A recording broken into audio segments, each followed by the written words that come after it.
ये बात भगवान राम अच्छे से जानते थे कि इस धरती पर जन्म लेने वाला प्रत्येक व्यक्ति मृत्यु को प्राप्त होता है और उन्हें भी एक दिन अपने शरीर का त्याग करना था। लेकिन जब भी धर्मराज यमराज भगवान राम को उनके शेष समय के बारे में सूचित करने का प्रयास करते, राम भक्त हनुमान उन्हें आने से रोक देते थे, क्योंकि उनका भगवान राम के प्रति अत्यधिक मोह था। धर्मराज जानते थे कि हनुमान अमृत प्राप्त कर चुके हैं और वे बहुत शक्तिशाली भी हैं, इसीलिए वे उन्हें क्रोधित नहीं करना चाहते थे। लेकिन भगवान राम को पता था कि धरती पर जीवन लेने वाला हर एक को मृत्यु का सामना करना पड़ता है। वे जानते थे कि उनके प्रिय हनुमान उन्हें बचाने की कोशिश कर रहे हैं, लेकिन उन्होंने इस सत्य को स्वीकार कर लिया था कि उन्हें एक दिन मृत्यु को अपनाना होगा।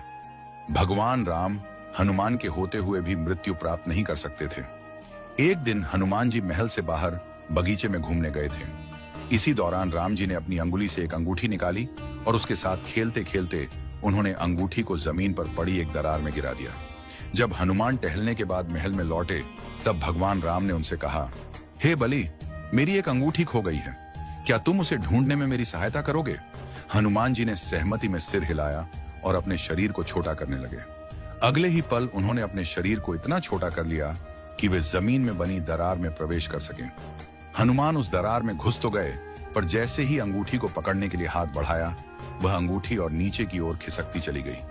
हनुमान जी के पास अंगूठी का पीछा करने के सिवा कोई और उपाय नहीं था।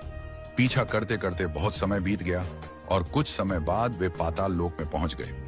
वहां उन्होंने नागों के राजा नागराज से मुलाकात की। हनुमान जी ने नागराज से प्रार्थना की, हे नागराज, प्रभु राम की अंगूठी पाताल में गिर गई है, कृपया आप मुझे वह अंगूठी लौटा दीजिए। नागराज ने कहा, मेरे पास अंगूठियों से भरी एक कोठरी है। धरती से जो भी अंगूठी गिरती है वह वहीं पर जमा हो जाती है। आप उस कोठरी में जाकर अपनी अंगूठी ढूंढ लीजिए। हनुमान जी ने कहा, ठीक है, मैं वैसा ही करूंगा। यह कहकर वे कोठरी में गए और वहां सैकड़ों अंगूठियां पड़ी थीं। थोड़ी देर खोजने पर उन्हें श्री राम की अंगूठी मिल गई।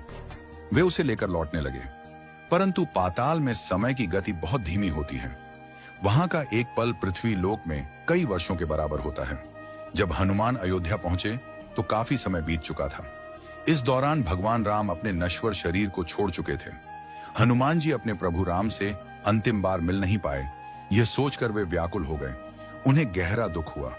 शायद भगवान राम जानते थे कि हनुमान उनके बिछोह को सहन नहीं कर पाएंगे, इसीलिए उन्होंने उन्हें पाताल लोक भेज दिया था। अमृत प्राप्त करने के कारण हनुमान जी इसी धरती पर रहने को मजबूर हैं। जहां भी मंदिरों में भगवान राम की पूजा होती है, वहां वे भक्तों पर कृपा करने के लिए अदृश्य रूप से मौजूद रहते हैं। यह सत्य है कि जो भी धरती पर आता है, उसे एक न एक दिन यह संसार छोड़कर जाना ही पड़ता है।